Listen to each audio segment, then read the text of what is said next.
Hey everybody, welcome back for another deep dive with us. This time we're going to be looking at something that's really important. And it's a topic that's been requested a lot recently by a lot of our listeners, suicide and suicidal behavior. And, this is a really sensitive topic, but it's something that we all need to understand better, I think. And we're going to be drawing on a lot of research that you sent over, Rachel, especially this amazing review article called Suicide and Suicidal Behavior from the journal Public Health Reviews. And we're going to unpack some really, heavy stuff. But one of the things that really struck me right away when I was reading through this material were just the sheer numbers involved. It's estimated that nearly 1 million people worldwide die by suicide every year, and that's one death every 20 seconds. And then when you look at the attempts, it's even more frequent, right? It's estimated at one every 1 to 2 seconds. So those numbers are just staggering. Yeah, they really are. And I think it really highlights the kind of urgent need to understand the why behind these statistics. Like what leads someone to a point where suicide feels like the only option? And I think that's what we're really going to be exploring today. Right. It's about going beyond the numbers and really getting into, the complexity of this issue. So let's start with the big picture here, like the scope of suicide as a public health problem. Yeah, and I think, suicide really does have such a profound impact, not only because of, the tragic loss of life, but also because of the sort of ripple effects it has on, families and friends and entire communities. It's a wound that kind of runs deep and affects us all in some way, I think. Yeah. And one of the things that the article really highlights is that it's actually really difficult to measure suicide rates accurately.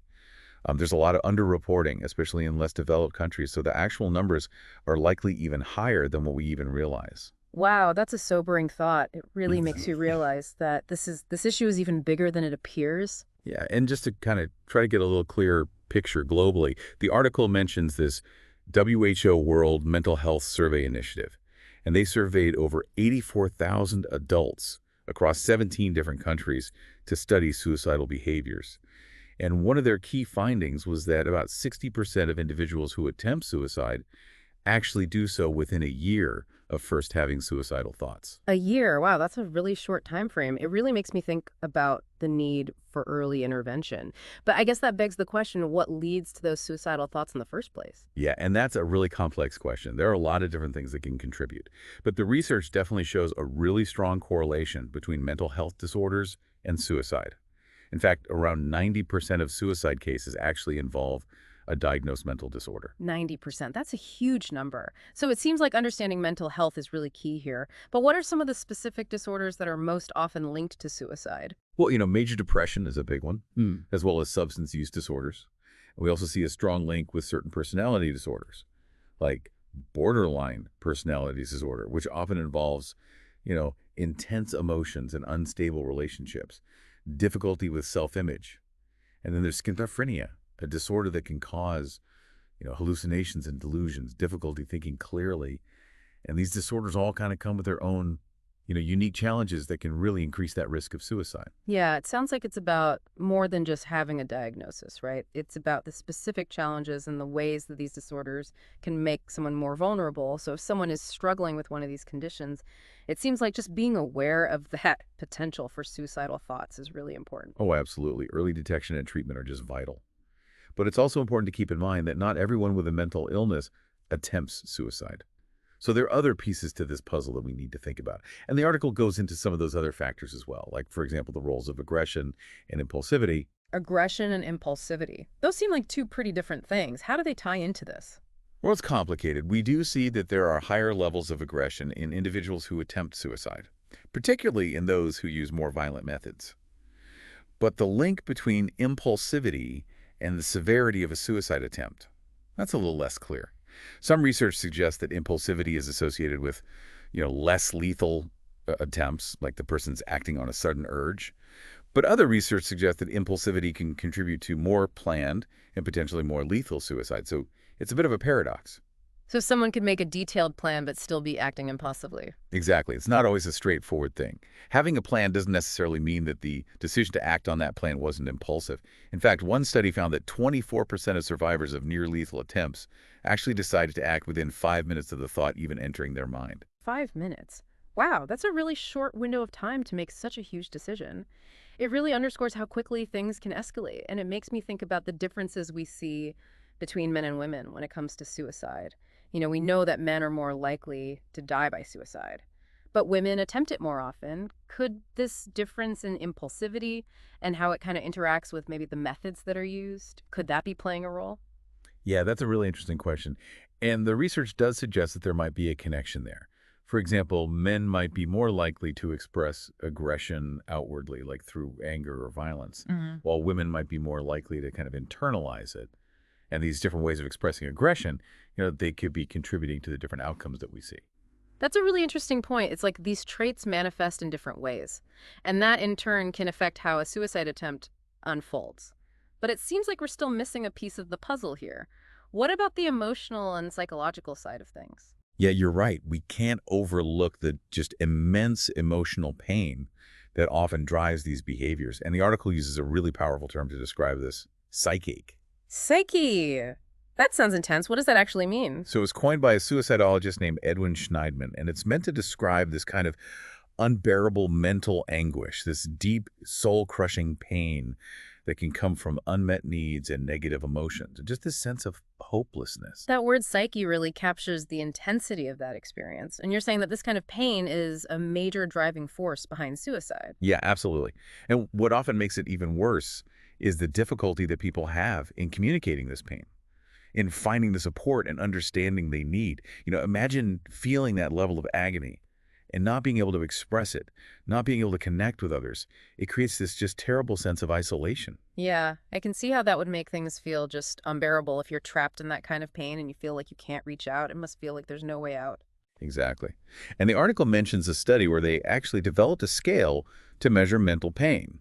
And they found that it was a very significant predictor of suicidality, even stronger than just depression and hopelessness alone. Wow. So even when you factor in those other kind of, well-known risk factors, mental pain really stands out. Yeah, it really does.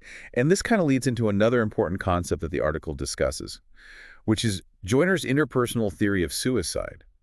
And this theory suggests that suicide often requires two things: a desire to die, which is often fueled by things like psychic and feeling like a burden, and then this thing called acquired capability. Acquired capability. I'm not sure I follow. So acquired capability refers to the ability to actually act on those suicidal thoughts. It's kind of a desensitization to the fear and pain associated with self-harm. That can develop over time, often through repeated exposure or experiences that kind of push someone beyond their limits. So it's not just about wanting to die, it's also about overcoming that natural instinct for self-preservation. But where do impulsivity and aggression fit into this model? That's a great question. And according to Joyner's theory, impulsivity might not directly cause the desire to die, but it can set the stage for experiences that make suicide seem like a more acceptable option. For example, someone who is highly impulsive might be more prone to getting into risky or volatile situations, which can then lead to feelings of entrapment or hopelessness or even a heightened tolerance for pain. It's all this complex interplay of factors. So it's not a direct cause, but impulsivity can create a kind of vulnerability. That makes someone more susceptible to those suicidal thoughts. Exactly. And to help us understand how all of these pieces fit together, the mental pain, the communication struggles, the aggression, the impulsivity, the authors of this review article actually propose a model that I think is really compelling. Okay, I'm definitely intrigued. How does this model work? So imagine someone experiences a stressful life event, maybe a job loss, a relationship breakdown, a serious health diagnosis. And this event triggers this wave of intense mental pain, often accompanied by depression and a sense of hopelessness. It's like a cascade effect. One thing leads to another, and the pain just keeps building. Exactly. Now, at this point, communication becomes really critical. The model suggests that individuals who have strong communication skills, who feel comfortable reaching out for help and expressing their pain, they might be able to find some relief. They might confide in loved ones, seek professional support, find healthy ways to cope with their emotions. It's like having a safety net, someone or something to kind of catch you when you're falling. Yeah, that's a good way to put it. But for those who struggle with communication, who maybe don't have a strong support system or haven't learned healthy coping mechanisms, the pain can just become completely overwhelming. And they might even start using suicidal behavior as a way to communicate their distress. It's a dangerous form of communication, but sometimes it can feel like the only option. Unfortunately, yes. And when that communication fails, maybe their cries for help are ignored or misunderstood or dismissed, It can lead to this feeling of entrapment, like being stuck in a dark room with no way out. The pain keeps intensifying, and they feel utterly alone. So it's a combination of that intense psychic and the inability to connect with others, to find a way out of that darkness. That creates such a high-risk situation. Exactly. And this is where the model gets even more interesting. The authors are actually planning to conduct further research to investigate the specific role of impulsivity and aggression in these entrapment situations. Oh, that's fascinating. What are they hoping to find out? Well, their hypothesis is that when someone's already feeling trapped, overwhelmed with pain, and unable to communicate their distress, impulsivity and aggression could actually become the tipping point. These traits might escalate the situation, leading to a more serious suicide attempt. It's like those traits which might not be dangerous on their own Mm. become amplified in the context of all of this other suffering. So it's not just about the presence of these traits, it's about how they interact with the environment and the person's internal state. That's a great way to summarize it. And, this research is still in its early stages, but it really highlights the importance of understanding these complex dynamics, particularly in those who are struggling to cope with intense emotional pain. It seems like early intervention is key here. But how do you spot the warning signs, especially in those who are struggling to communicate? That's a really crucial question, and it's one that researchers and clinicians are constantly trying to answer. Part of the challenge is that the warning signs can vary so much from person to person. There's no one-size-fits-all checklist. So what can we do? If there's no simple checklist, how can we better understand and support those who might be at risk? Well, I think this model provides some really valuable insights. By recognizing the interplay of these different factors, the mental pain, the communication difficulties, the impulsivity's aggression, we can start to see the bigger picture. We can learn to recognize the subtle cues and the changes in behavior, and the underlying struggles that might be driving someone towards suicidal thoughts. It sounds like it's about being more attuned to the whole person, not just focusing on one specific symptom or behavior. It's about seeing the person behind the pain. Exactly. And I think one of the most important things we can do is to create a culture of openness and support, where people feel safe talking about their struggles without fear of judgment. It's about breaking down the stigma surrounding mental health and suicide so people don't feel like they have to suffer in silence. Absolutely. We need to let people know that it's okay to not be okay, that asking for help is a sign of strength, not weakness. And we need to make sure that resources and support are readily available to anyone who needs them. I completely agree. This isn't just a conversation for researchers and clinicians. It's something we all need to be aware of and engaged in. I couldn't agree more. And this deep dive has really highlighted the complexities of suicide. But it's also, I hope, given us some valuable tools for understanding and addressing this critical issue. It definitely has. And I think one of the most important takeaways is that there's always hope, even when things feel incredibly dark. I firmly believe that. And I Yep. think the more we learn about the factors that contribute to suicide, the better equipped we'll be to offer support, intervene effectively, and ultimately prevent these tragedies from happening. Well said. And speaking of learning more, the authors of the article emphasize that while their model sheds light on some key areas, there's still so much we don't understand about how these factors ultimately lead to suicidal behavior. That's absolutely true. There's a whole world of research still to be done, especially when it comes to the biological and social factors that might be at play. For example, we need to understand more about how genetics and brain chemistry in social environments can influence an individual's vulnerability to suicidal thoughts. It's like we've peeled back one layer of the onion, but there are many more layers to explore. Exactly. And I think that's where we can leave you, our listener, with a thought-provoking question to ponder. What research questions would you want to explore to better understand and prevent suicide? What areas do you think need more attention? What mysteries still need to be unraveled? That's a great question to sit with. It challenges us to go beyond this deep dive, to keep learning, keep questioning, and keep searching for those answers that can help save lives. It's a reminder that this is an ongoing journey of discovery, and we all have a role to play in pushing that understanding forward. And as we learn more, hopefully we can translate that knowledge into real-world action, creating more effective prevention strategies and support systems. I completely agree. Knowledge without action is like a seed that never gets planted. It has potential, but doesn't bear fruit unless we nurture it and give it the right conditions to grow. That's a great analogy. So what are some of those right conditions? What are the practical things we can do as individuals and as a society to make a difference? Well, I think one of the most important things is to simply be more aware.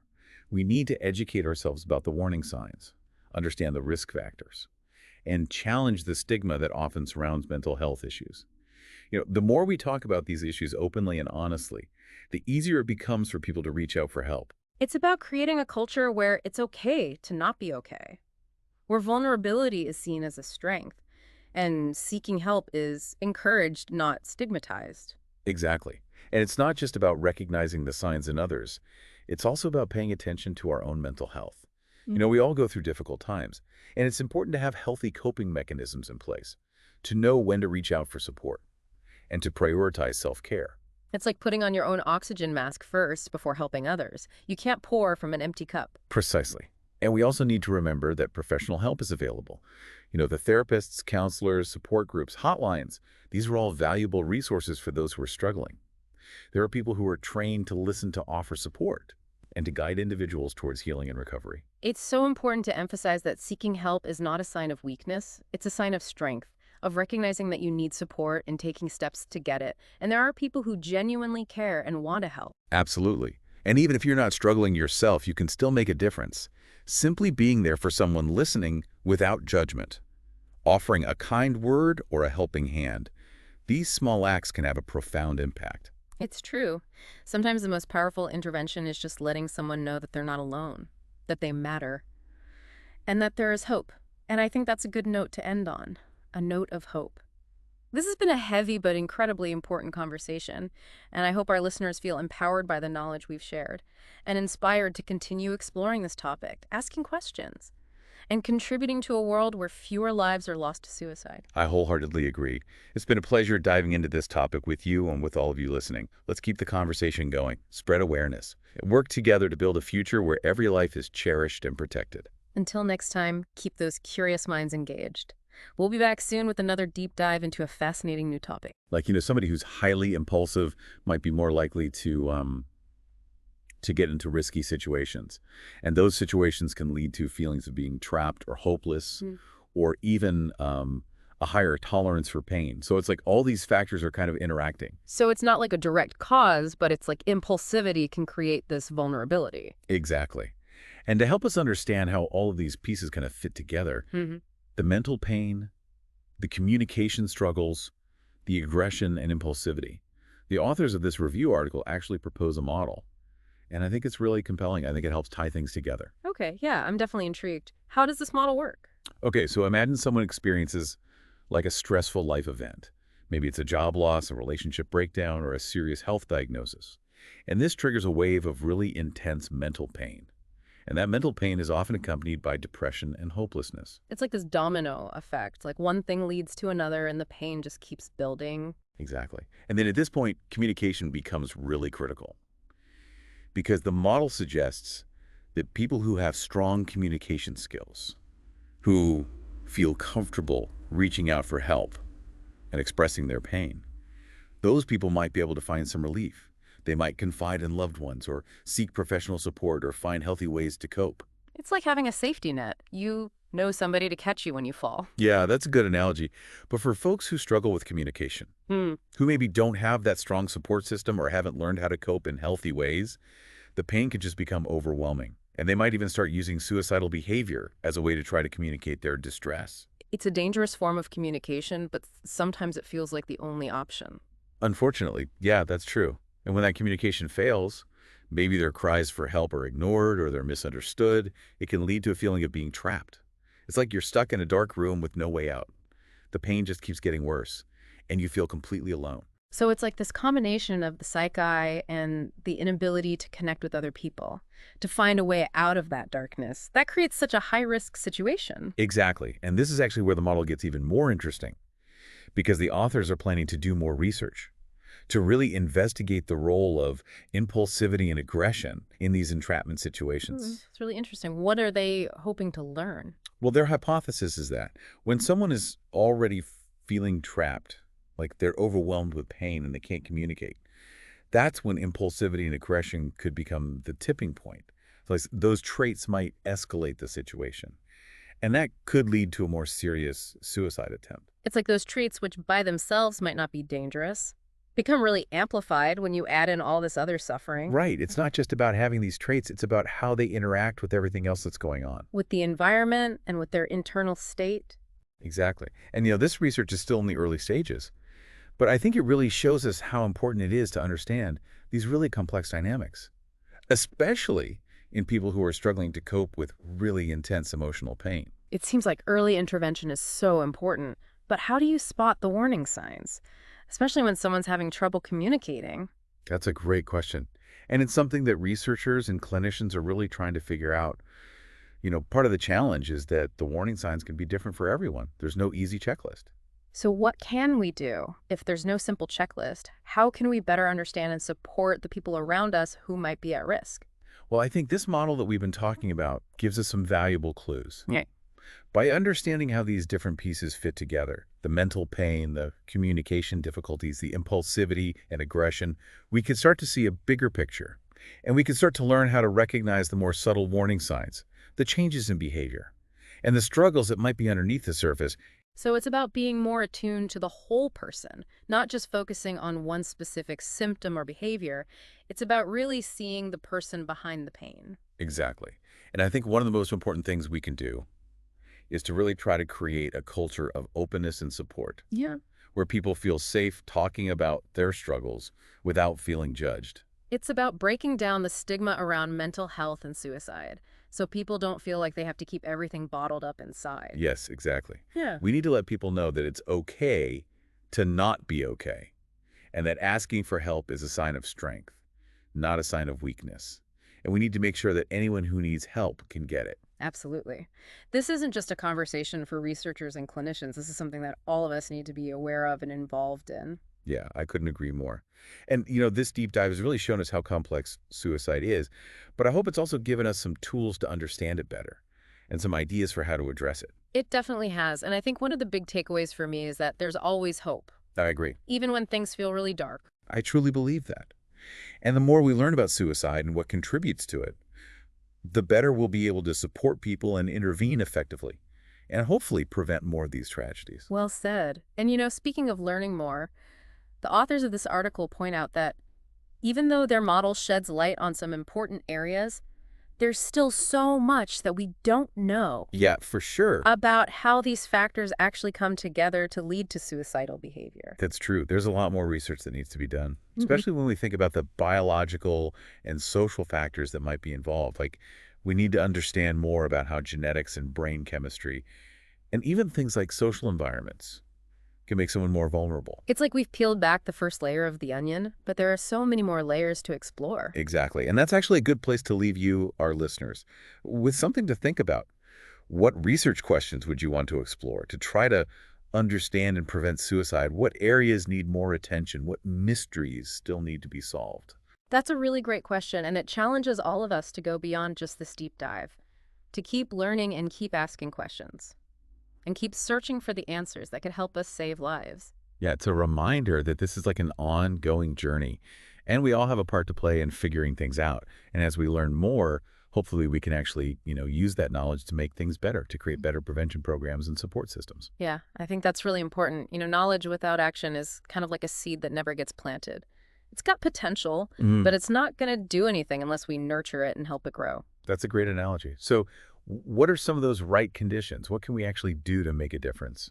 Well, one of the most important things is just to be more aware, to learn about the warning signs and the risk factors, and to start challenging the stigma around mental health. The more we talk about these things openly, the easier it'll be for people to reach out for help. It's about creating a culture where it's okay to not be okay, Right. where it's actually a good thing to ask for help. Oh. Exactly. And it's not just about noticing these things in other people. It's also about paying attention to our own mental health. We all go through tough times, and it's good to have healthy ways to cope, to know when to reach out for help, and to take care of ourselves. It's like, putting on your own oxygen mask first Yeah, before you can help anyone else. exactly.